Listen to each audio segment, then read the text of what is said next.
আমরা আজকে হিন্দু বাড়ির আপনারা যে কয়েকটা পরিবার বাহির গড়াতে আছেন, আপনাদেরকে ডাক্তার সৈয়দ আব্দুল আহমদ তাহের ভাইয়ের পক্ষ থেকে সালাম এবং শুভেচ্ছা জানাচ্ছি। আপনাদের কাছে আপনাদের যদি বিবেক বলে, ভোট কি জোর করে নেওয়া যাবে? জি না। ভোট কি আমি কাউকে ধমক দিয়ে নেওয়া যাবে? জি না। ভোটটা দিবে কি? আমার ভোটটা আমি দেবো, আপনার ভোটটা আপনি দিবেন। গ্রামে একটা প্রবাদ আছে, এই প্রবাদ হলো আমার ভোট আমি দিব, তাকে খুশি তাকে দেবে। নো। এটা একটা ভুল কথা। এটা একটা ভুল কথা কেন? আমি কি একটা পাগলের ভোট দেবো? জি না। আমি কি একটা দুর্নীতিবাজ লোককে ভোট দেবো? জি না। দেব না। আমার ভোট আমি দেব যোগ্য দেশপ্রেমিক মানুষকে।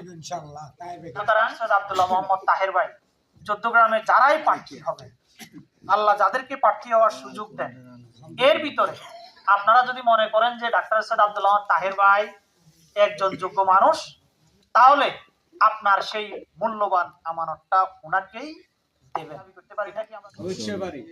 এটা কি আমরা দাবি করতে পারি? পারি ইনশাআল্লাহ।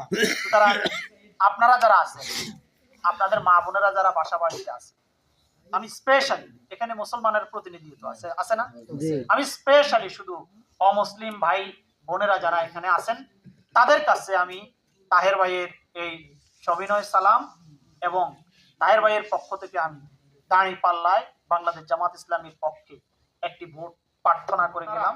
আপনাদের আঙ্গিকে বসে সেটা যদি বিবেচনা করেন, আপনাদের কাছেও আমরা কৃতজ্ঞ থাকি।